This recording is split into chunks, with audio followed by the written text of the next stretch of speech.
Today we are talking about a concept called an indefinite integral. Indefinite integral.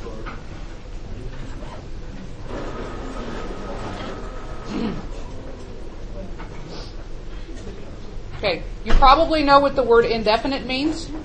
May not be familiar with the word integral. Like I said, those of you in Physics C, yes, you know what an integral is. Okay, those of you who are in Physics C, can you tell me what an integral is? Stephen, do you know what an integral is? Say it again. It's an antiderivative. Haven't we done antiderivatives before? Yeah. So it's a new way to write an antiderivative. Okay? So, first thing I'm going to write down is it's another way to write an antiderivative.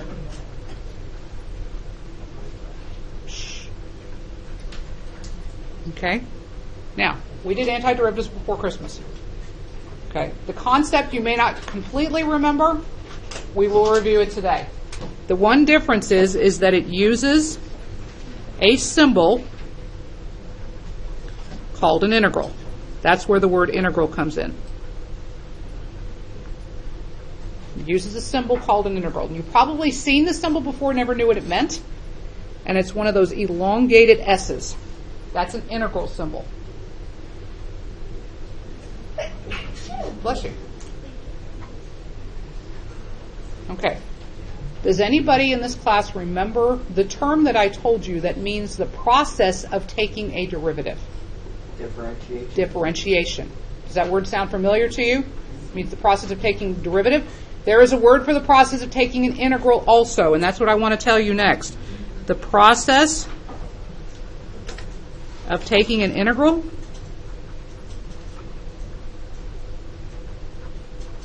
very simple. It is called integration.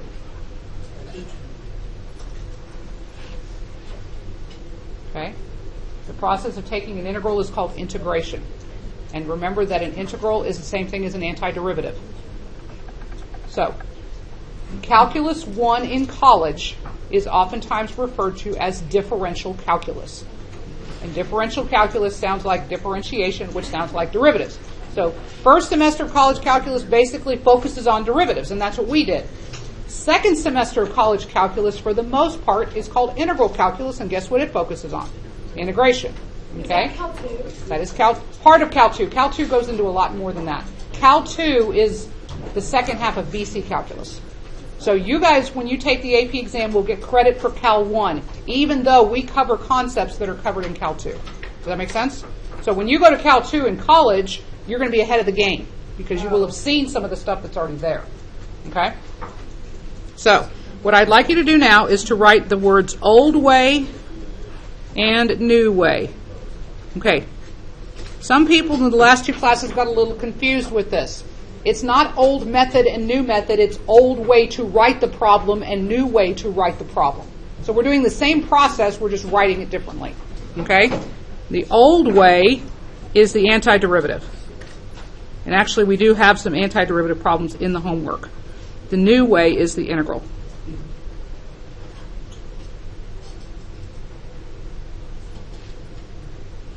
Okay, problem number 1, the old way. This is what we did before Christmas.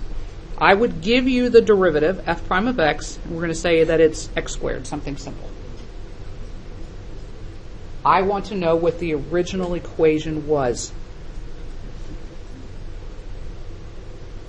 Okay, so if the derivative is a power of 2, what power was the original equation?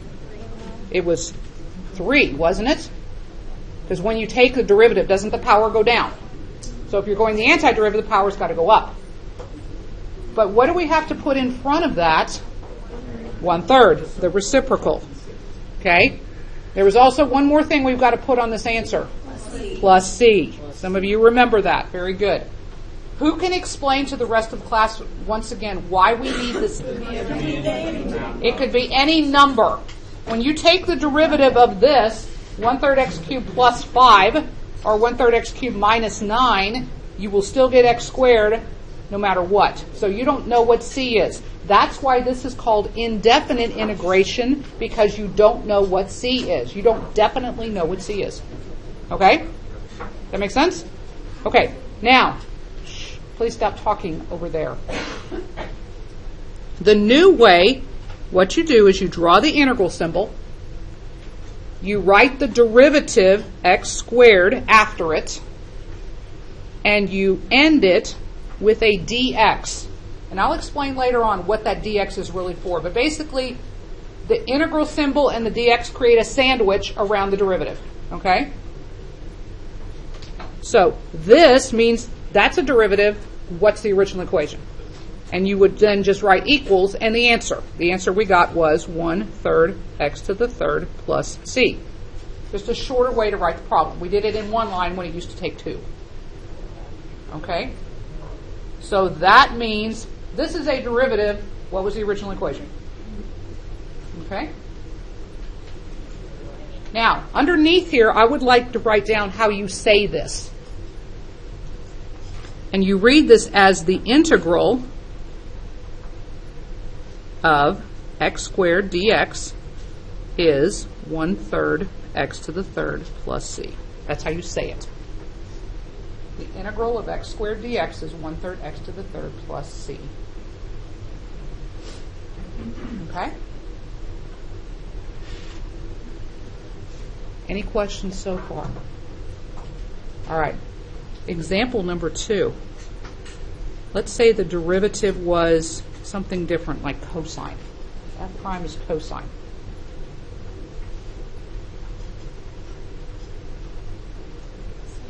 What's the original equation? Is it sine or is it negative sine? Negative. I'll give you a minute to think before I tell you what it is. Oh, it's just sine. It's regular sine, because the derivative of that's got to be this. So it's regular sine. What else? Plus c. That plus c is going to kill some of you guys. Okay? So when I go to write it the other way, I put the integral.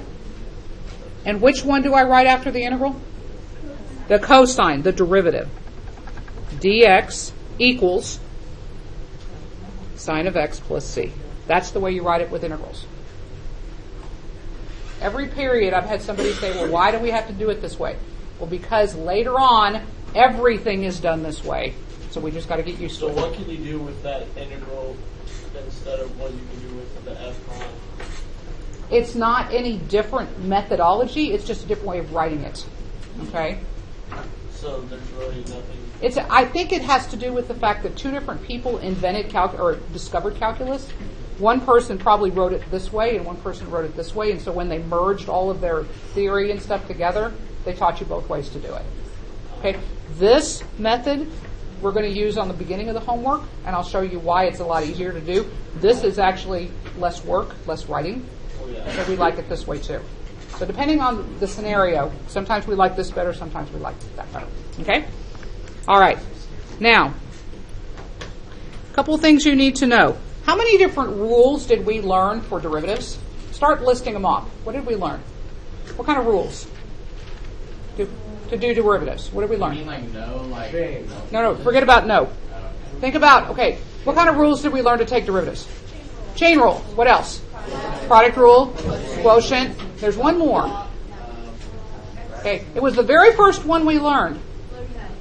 That's quotient rule. Power rule. Power rule is the one that tells you the derivative of x to the fifth is what? 5x to the fourth. You bring that 5 down, you lower the power. That was the power rule, okay? In integrals, there is no product rule. So you don't have to worry about product rule. There is no quotient rule. Whoops. Q-U-O-T-I-E-N-T. And there is no chain rule. So 3 out of the 4 are gone. We don't have to worry about them anymore. Yay. Don't have to think about it. There's only one really big rule that you need to worry about. And it has the same name as the fourth one we were just talking about. It is called the power rule for integrals. Now, you've already used it today, but we're going to write it in a formal form. Power rule for integrals. the integral of x to the n dx equals. Now, some of you could fill in the rest of this without any help from me, but I'm going to go ahead and do it with you. Save a little space. What does x's power change to? N plus 1. N plus 1. Now, what happens is your brain is having to sometimes go back and forth between derivatives and integrals, and sometimes you're like, wait a minute, I forget, does it go up or down? And I'll tell you in a minute how to keep that straight. Okay, this is n plus 1. What goes in front of it? 1 over n or 1 over n plus 1? 1 over n plus 1. This is the reciprocal of the new exponent, not the old one. Now, when you take derivatives, it's the old exponent that comes down. But in integrals, it's the new exponent that makes all the difference. It's the reciprocal of the new exponent, not the old one. Okay? Now, I have a little saying. Will is so helpful in helping with concavity. Oh, God. Okay? But I have a new one to help you remember which way your powers go. Okay? So just like the concavity one, when you're taking derivatives, derivatives decrease in power, integrals increase in power. Okay? So derivatives decrease in power, integrals increase in power. So as you do these problems, it'll help you keep it straight. Okay? Because your brain's going to want to go backwards to what you remember sometimes. Okay? So now, let's do some examples.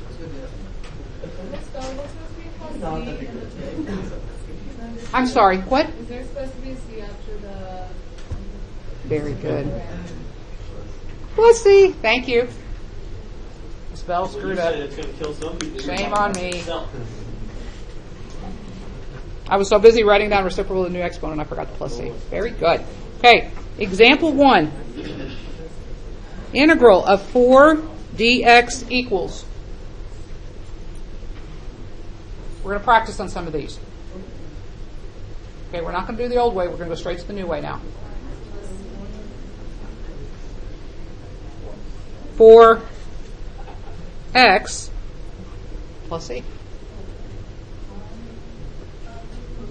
Okay, remember that these two always sandwich a derivative. If the derivative is 4, what was the original? 4x. Now, let me ask you this. If this had said integral of 4 dt, how would the answer change? It'd be 4t. That's what that d is there partially for, is to let you know what letter to put on your answer. Okay? So that may occur. These are not always x's. Sometimes they're t's and sometimes they're thetas. Or s's or other things. Okay? Number 2.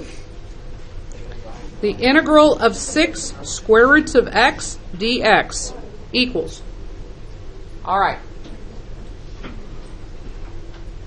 When you take an integral, since the only rule that works is the power rule, you have to make your problem look like a power function before you do it. Okay? This doesn't look like a power function, it looks like a radical function. So the first thing I have to do is write this with an exponent. What is its exponent going to be? It's going to be a 1/2. Okay. Very important thing you need to know. Just rewriting a problem and not raising the power, the integral sign needs to stay there. Anytime you do algebra to a problem, you've got to leave the integral sign on. So this is still the integral of 6x to the 1/2 dx. The integral and the dx are still there because I haven't raised power yet. And this is very important.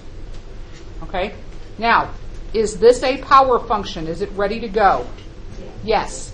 So now in the next step, I drop the integral and I drop the dx. Okay? So copy the 6. Put a parentheses, is what we did last time when we did antiderivatives. What is x's new power? 3/2. Integrals increase, so it's going up. 3/2. What goes in the parentheses? 2/3 plus c. Let that sink in for a second. Are you with me? Okay. Let me talk for a minute. When we did derivatives, didn't numbers in the front just sit there? So for antiderivatives, they do the same thing. So the 6 comes down. I put a parentheses for that reciprocal number. The x goes up to 3/2. Then its reciprocal goes in the front 2/3. Okay? It up. Equals. 4x to the 3/2 plus c. That's an acceptable answer. But what if the answer choices, let's say it was a multiple choice problem, were in radicals? So I'm going to write a parentheses and put or. It would be 4 radical x. Would it be a cube root or a square root? Square root. Because the denominator is the root, the square root of x to the 3rd plus c.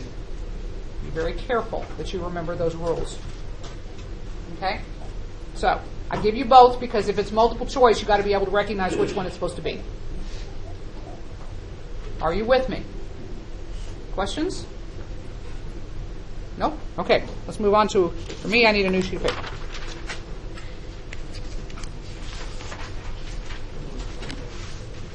Number 3. Integral. Secant squared theta d theta equals.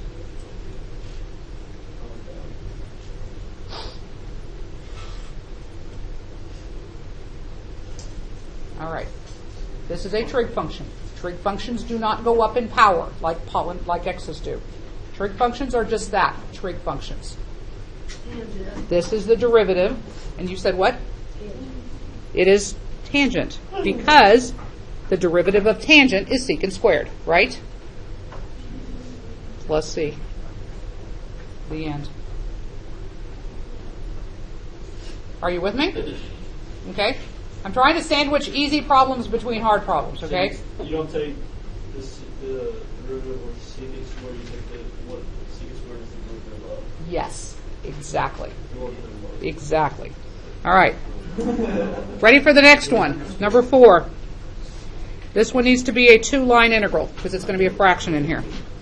The integral of x to the 4th minus 6x squared plus 3 over x squared dx. Integral of x to the 4th minus 6x squared plus 3 all over x squared dx. Okay. If I did not put this integral stuff on it, what would your brain think about calculus-wise? Quotient rule, right? But there is no quotient rule with integrals. So, somebody asked me last period, well, can I just take the integral of each one of these individually? The answer is no. You won't get the right answer. So we can't do that either. So what we're going to have to do is we're going to have to turn this whole mess into separate power functions. Anybody got any ideas? Okay, somebody's thinking, bring that up, make it a negative squared, but then that's multiplied to that, and that's product rule. So that's not going to help either. Any other ideas? We need to do algebra. We need to do some algebra. That negative 2 is a good idea, but it doesn't help.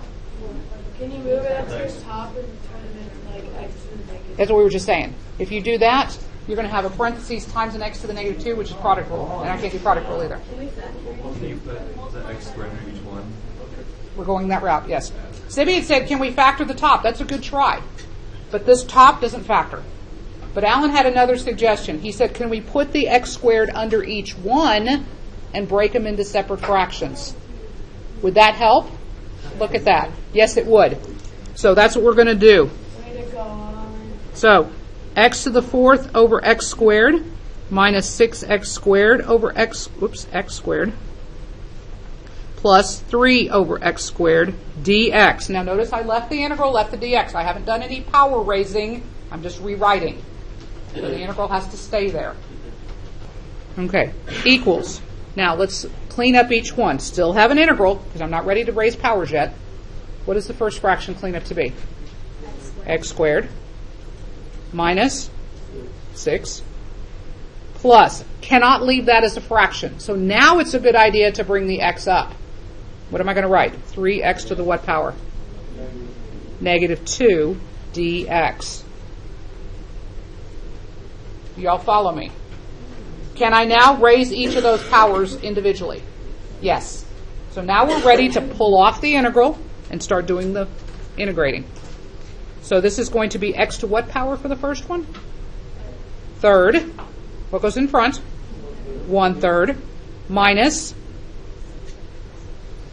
6 x, remember it gets an x on there, plus, now anytime there's a constant, remember you write the constant, put a parenthesis for your reciprocal, and then put the x afterwards. What power does negative 2 become? Negative 1. Remember it's going up. Negative 1. And what goes in the parentheses? Negative 1 again, because it's 1 over negative 1, which is still negative 1, plus c. Okay, now let's clean, and then we're done. So 1/3, x to the third, minus 6x. Now, I want the next term without a negative exponent. Minus 3 over x. Y'all agree? Minus 3 over x? Yes, minus 3 over x plus c. Then we are done. Finished. Okay. Questions? That was a brain drain. All right. Now, not so hard. Integral. 5x plus 2, the quantity squared, dx.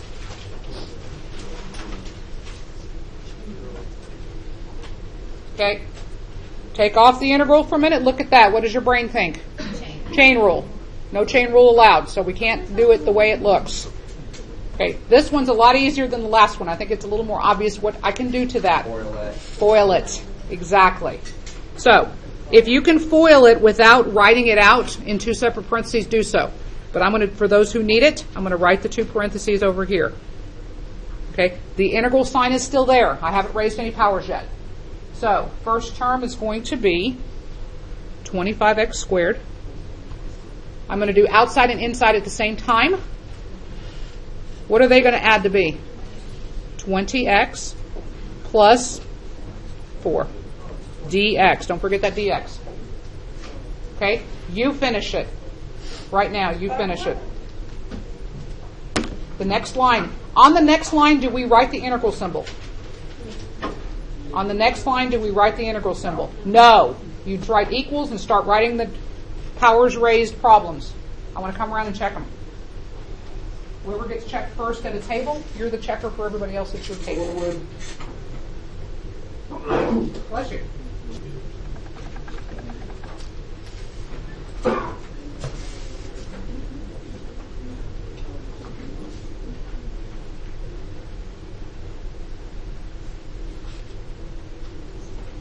You think you got it?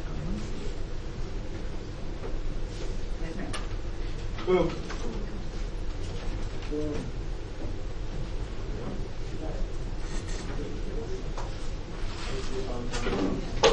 I was right. I won.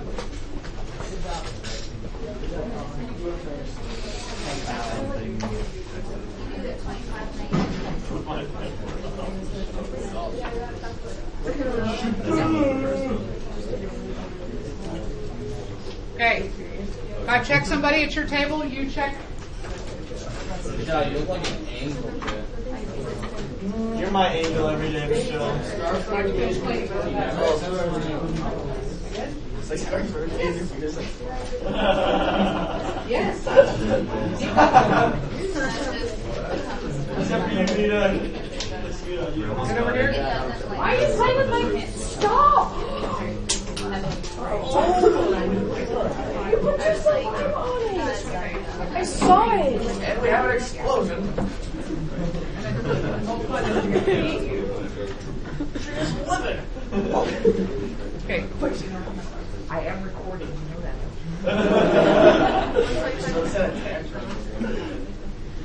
Okay. Are we good? Okay.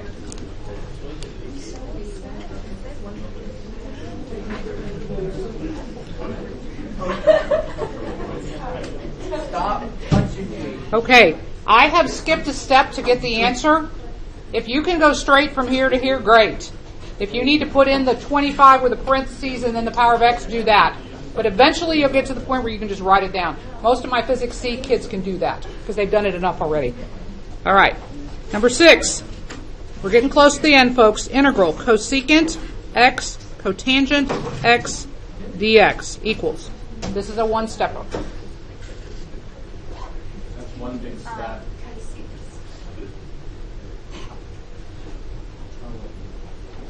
Okay. All right. What has a derivative with a cosecant and a cotangent in it? Cosecant does. So, cosecant of x plus c, and then you've got to tweak it a little bit. See if it needs numbers or negatives or something along those lines. Is the derivative of plain cosecant equal to this? No, it's equal to the negative of this, right? So to fix the problem, got to put a negative right there. Does that make sense? Because the double negative will make it turn positive. That's done. Number 7. Integral e to the 2x dx equals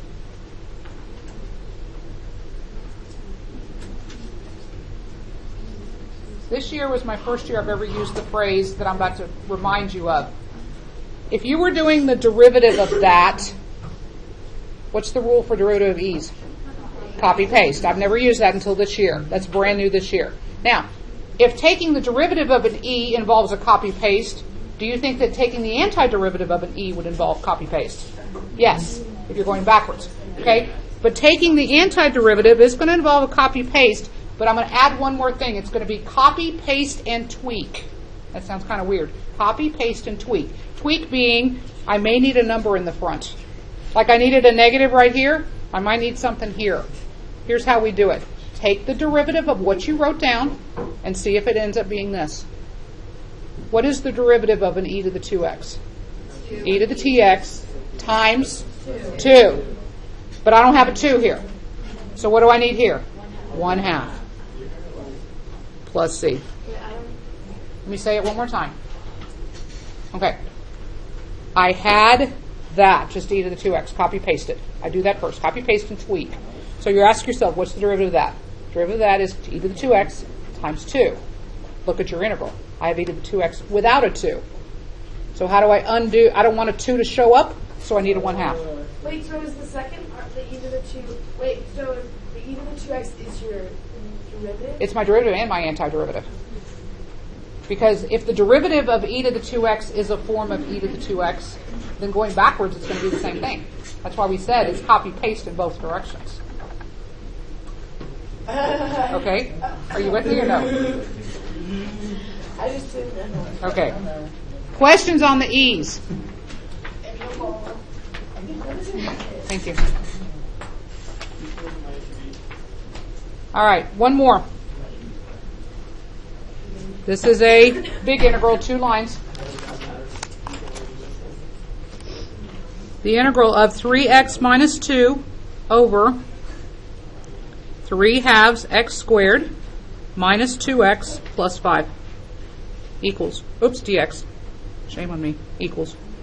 I made a lot of writing mistakes in this one. Oh well. Okay. 3x minus 2 over 3/2 x squared minus 2x plus 5 dx. Yuck. Save the yuckiest for last on purpose. Okay, number 8 looks the most like which problem we've done so far? Looks the most like number 4. Okay. Can I use the same process I did on 4 to do 8? Can I break it into separate fractions? You could, but It would be really gross. It wouldn't make it any better. exactly. It wouldn't make it any better, make it worse. Do it. Okay, so there is what I'm going to be calling now the what when all else fails method, or the last resort method. Okay, this one being a fraction, you want to be able to split it up, but you can't. So when you go the last resort method, I want you to ask yourself this question. Is the numerator the derivative of the denominator?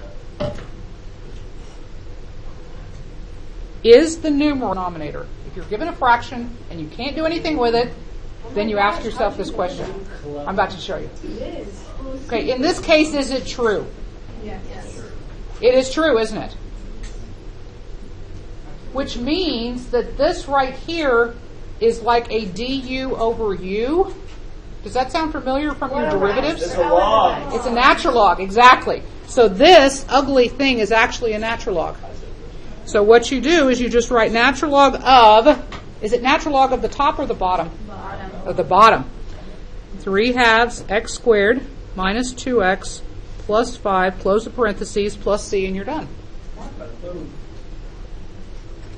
So, when all else fails, or the last resort, if you can't figure out what to do with it, if it's a fraction, look and see, is the top the derivative of the bottom? If it is, natural log, you're done. What if it's not? What if it's not? Then one of two things has happened. Okay, number one, if it's on this homework paper, then there's some algebra that you can do to it. Okay, if it's not on this homework paper, something further down the line, it's going to be something that you have to put in the calculator to find the integral of. Okay, and I'll teach you how to do that later. Any questions up to this point?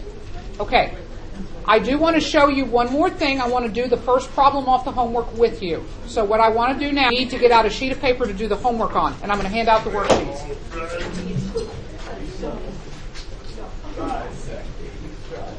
All right. Please write at the top of this paper odds only. We are not going to go back and do the evens. You only have to do the odds.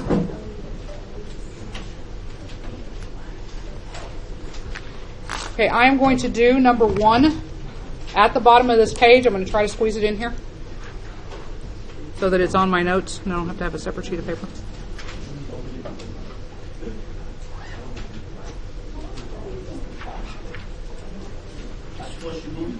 Number 1 from the homework, okay?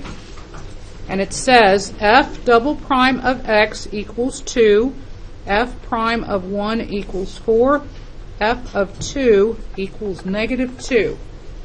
Just copy that much down. The question says, where did my paper go? Here it is. The question says, solve the following differential equations with the initial conditions shown. A lot of new terminology we haven't even talked about yet. But it is a process we already know how to do.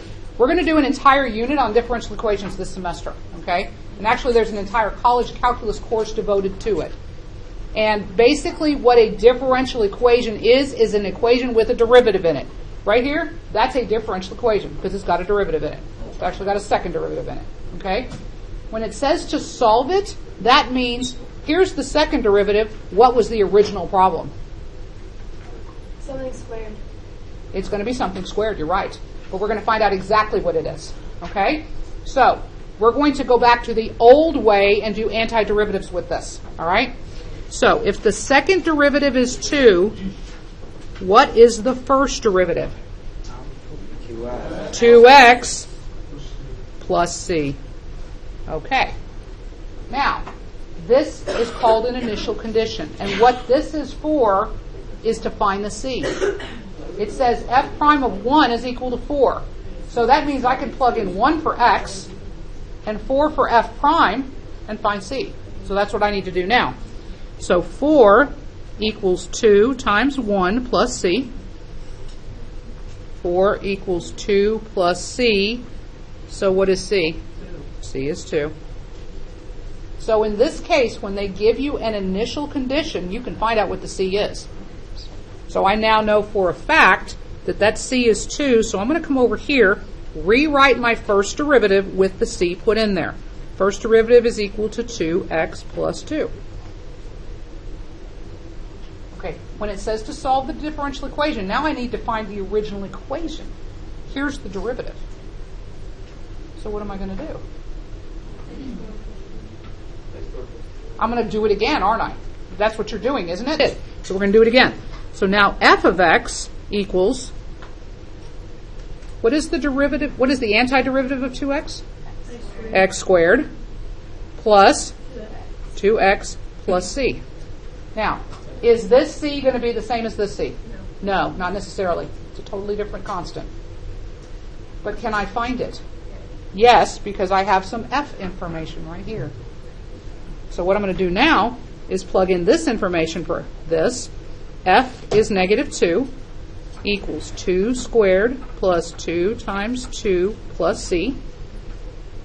Negative 2 equals 4 plus 4 plus c.